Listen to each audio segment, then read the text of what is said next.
Você está cansado de saber que não pode deixar água parada em casa. Agora o problema é bem mais sério. O Aedes aegypti, que causa dengue, agora transmite a chikungunya e a zika. A chikungunya causa dores fortíssimas nas articulações. A zika já atingiu milhares de brasileiros. Mas sabe o que é mais perigoso? O Ministério da Saúde constatou que gestantes que contraíram a zika podem sofrer aborto espontâneo ou dar à luz a criança com microcefalia, que é a má formação do cérebro. Sem contar com a dengue, que mata. 80% dos focos de criadouros estão dentro das nossas casas. Cuide do seu quintal e mantenha a sua casa livre de mosquitos. O governo de Mato Grosso está trabalhando em conjunto com os municípios no combate ao Aedes aegypti. Agora, precisamos de você. Governo de Mato Grosso, estado de transformação. E cuidado com quem você cria em casa.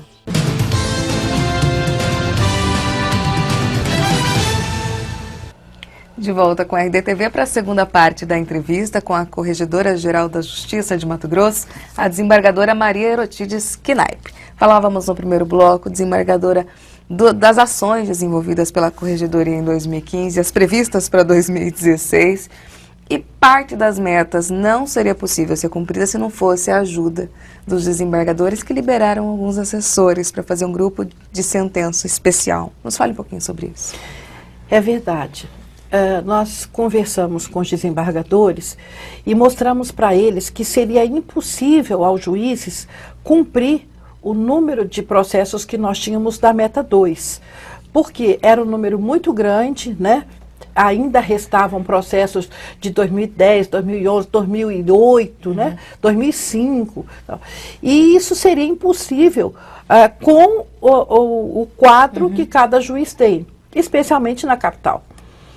E nós, então, formamos os grupos temáticos de sentença, cíveis, bancárias, criminais, com os assessores dos desembargadores.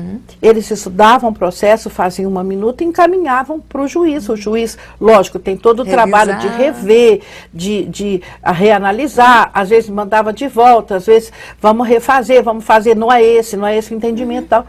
Mas com isso, foi com esses assessores dos desembargadores que nós conseguimos ajudar os juízes a cumprir as metas.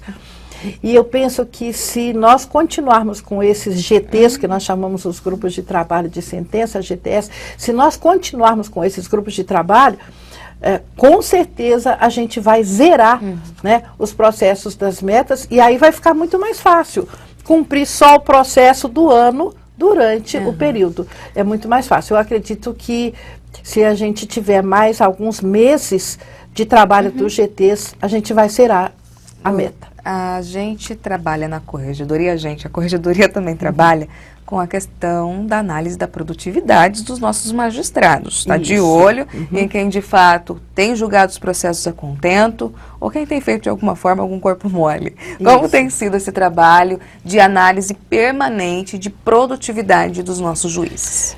Nós temos uma ferramenta na corregedoria que eu penso que é um dos maiores avanços que a gente tem. Isso foi trazido, idealizado pelo desembargador Márcio Vidal, e nós temos procurado incrementar, aperfeiçoar esse trabalho. É uma auditoria.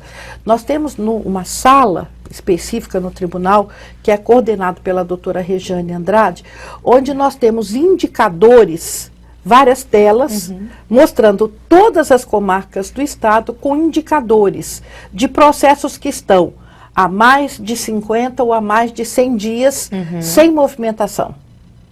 Com isso, a auditoria detectando, a tela fica vermelha exatamente na comarca, né, onde está com o processo há mais de 100 dias ou há mais de 50 dias, e com isso a auditoria desencadeia uma notificação direta ao gestor. Alerta, diz, olha, na sua vara existe o processo tal que está paralisado há mais de 100 dias e você deve em 5 dias explicar o porquê ou movimentar esse processo. Isso tem dado muito resultado. Isso tem feito com que os juízes acelerem mais, cumpram, né?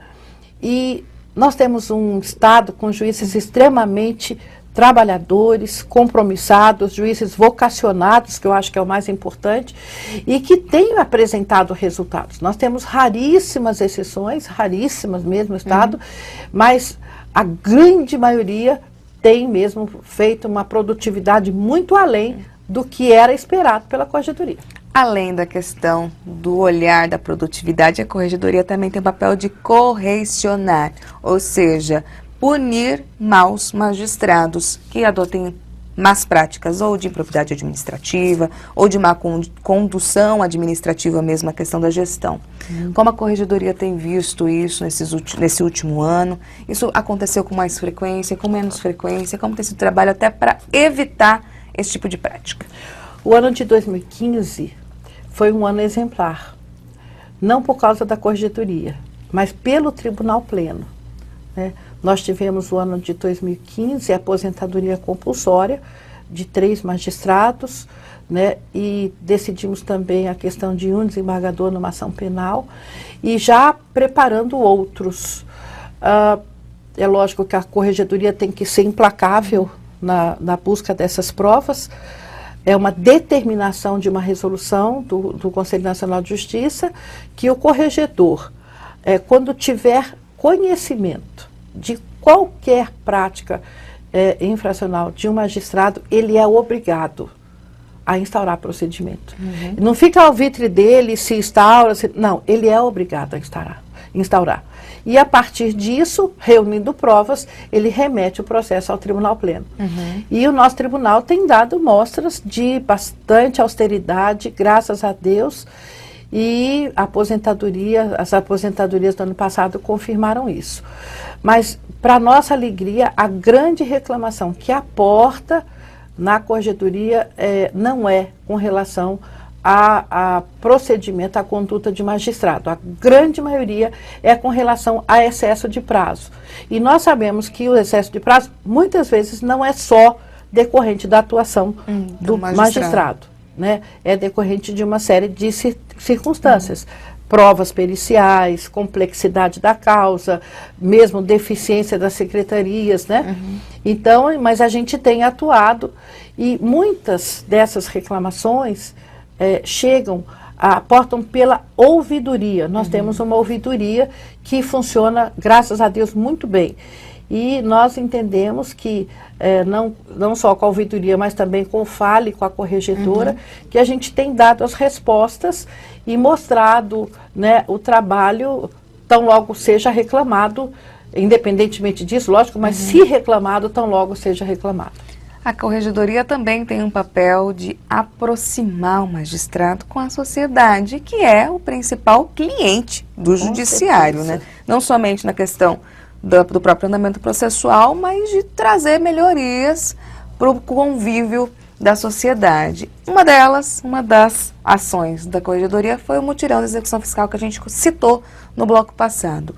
Como um mutirão como esse vai contribuir com a vida da Dona Maria, do seu José, de tantos cidadãos que foram ao mutirão para regularizar sua situação financeira e de dívida junto ao Estado? Veja, esses mutirões, não só da execução fiscal, mas os mutirões do juizado, foi feito o mutirão de conciliação do 8º juizado, o mutirão do DPVAT, vários mutirões que também são coordenados pelo núcleo de práticas, pelo núcleo de conciliação do tribunal. Mas nós sabemos que quanto mais o juiz se aproxima da sociedade, quanto mais ele chega perto, mais célere é. Porque o juiz vocacionado, o juiz que ama a justiça, se ele sente um reclamo da justiça, ele é o primeiro a correr a decidir, né? É o primeiro a querer ver solucionado, é o primeiro a querer prestar o seu trabalho. Então, quanto mais o juiz se aproxima, e esses mutirões, eles nos permitem isso, né? Quanto mais ele se aproxima, melhor ele trabalha. A gente tem um programa na Corregedoria que se chama O Judiciário na Escola. E esse programa tem permitido que os juízes sejam mais próximos, expliquem a sua atuação, e quando eles explicam, eles são cobrados. Porque esse programa ele não chega só para crianças, ele Vai chega chegar pra também família. para a família, para adolescentes, eles também estão estendendo. E é uma das nossas metas também levar o judiciário na escola para a universidade. Então, por quê? Porque a gente quer, além de mostrar o que a gente faz, a gente quer ser cobrado pelo que a gente faz. A gente quer estar próximo dos reclamos da sociedade. Se a gente não estiver, né, esses diálogos públicos também permitem isso. Se a gente não estiver, a nossa justiça não é justiça. Né? Não é justiça. A justiça que se afasta do povo, ela não é justiça. Também um departamento, digamos assim, um setor da corregedoria que traz benesses à sociedade é a SEJA, né, corregedora, que é a Comissão Estadual de Judiciária de Adoção, que vem com várias campanhas para que assegure um lar a crianças que estão nos nossos abrigos e conselhos tutelares. Como tem sido esse trabalho? Tem melhorado, avançado? Nós tivemos a SEJA o ano passado e estamos planejando o trabalho desse ano. Já fizemos a primeira reunião, porque a reunião da SEJA é sempre na terceira segunda-feira de cada mês, às 10 horas. Então, quem participa dessa comissão estadual judiciária da adoção são o corregedor, que é o presidente nato, né, 2 desembargadores que são escolhidos pelo Tribunal Pleno, que no caso são a desembargadora Maria Aparecida, que é a vice-presidente, e a desembargadora Cleuci, que é uma desembargadora que tem uma atuação enorme, né, junto à Justiça da Infância e Adolescência, os juízes da infância da capital de Várzea Grande, a doutora Gleide, o doutor Túlio, a doutora... o doutor Carlos Rondon Luz de Várzea Grande e a Procuradoria de Justiça, que no caso a doutora Eliana Maranhão, os promotores também, o doutor José Antônio, o promotor de Várzea Grande. A SEJA é composta então dessa equipe. E nós planejamos o cumprimento das ações que permitem fazer com que cada criança e adolescente tenha uma família. Porque isso é direito fundamental, é dever do Estado, é dever de cada um de nós, afastar a criança de todas as formas possíveis de violência. E o fato dela estar fora da família, onde ela tem direito de ficar, é uma violência das mais graves. Né? A gente sempre diz assim, mas ela está num lar, ela está numa instituição, num abrigo muito bom, com muito conforto, melhor do que se ela estivesse na casa dela. Não é não. Né? E a gente tem uma pessoa amiga que disse uma vez, você quer saber o que é? Pega o seu filhinho e coloca um dia no abrigo e deixa ele lá sozinho. Né? Então você vai saber o que é uma criança estar fora da família. Você vai saber o que ela está fora do lar, está fora do afago, do aconselhamento. Né? E os estudos mostram que cada vez mais que a formação do caráter da criança, da personalidade, ela se faz mesmo até 6 anos. E nós temos que proteger a criança cada vez mais, né? Dando a ela um lugar seguro, um lugar de abrigo, um lugar de amparo. E essa é a função da SEJA. A SEJA tem programas, tem projetos e tem trabalhado muito em cima disso. Nós ainda temos essa semana, 614 crianças ainda abrigadas no estado de Mato Grosso. Foi um dado que nós constatamos. É preciso ter essa mobilização maior para que as pessoas busquem o judiciário para o processo de adoção. Exatamente. Não fique, né? De repente a mãe quer a vizinha, dá para a vizinha criar. Exatamente. E às vezes nós ficamos preocupados. Não, mas nós temos que fazê-la voltar para a família, para a mãe biológica. Nós hoje sabemos que os dados, né, o fator consanguíneo não garante o afeto. Né?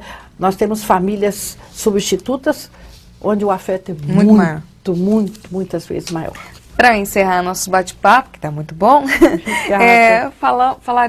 voltaremos à questão das metas do CNJ. Eu gostaria que a senhora nos falasse pontualmente em quais metas o TJ está além do esperado e aquele que está aquém do esperado, para a gente conseguir chegar num patamar pelo menos aceitável, junto ao Conselho Nacional de Justiça? Nós estamos além do esperado, na meta 1 e na meta 4. Julgando mais do que entra, 130,59%, e o segundo grau nessa meta deu show. O segundo grau chegou a 37%. Segundo grau, para quem não sabe, são os desembargadores Isso, que sentenciam. os desembargadores. Isso significa que a cada 100 processos, somente 37 ficaram sem julgamento. Os outros todos foram julgados, né? Então, nessa meta nós estamos bem. Na meta 2 a gente está bem, mas a gente pode zerar em 100%. Nós estamos cumprindo a meta em 80%, mas nós podemos melhorar para 100%. Nós podemos zerar para a gente só cumprir a meta do ano. Estamos bem na meta de improbidade, mas precisamos manter, porque os julgamentos dos corruptos têm que ser imediato, a resposta tem que ser o mais célere possível, né? Nós demoramos a poder chegar nesse dado, mas a gente quer manter e melhorar a performance aqui. Demoram né? a chegar porque não é um crime que a gente fala do ladrão de galinha, né? Exatamente. Desembargadora, é mais difícil buscar provas para condenar os crimes do colarinho branco, é isso? Com certeza, demoramos mesmo porque os processos são muito mais complexos. Mas nós precisamos das respostas muito mais céleres. Muito mais céleres, porque a sociedade precisa de volta o dinheiro que foi desviado.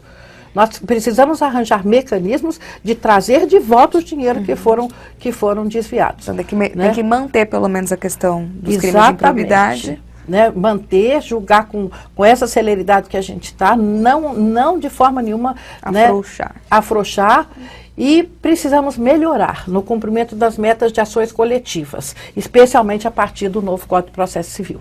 Tá ótimo, desembargadora, a gente agradece imensamente sua participação aqui na RDTV. Eu que agradeço a oportunidade, como eu disse, de estar prestando contas, né, à sociedade do nosso serviço. Tá ótimo, desembargadora, obrigada. E você continue com a gente, nos acompanhando no portal RD News, com as notícias do site e também no canal do RDTV, no endereço que você já sabe, né? rdnews.com.br/RDTV. Até a próxima.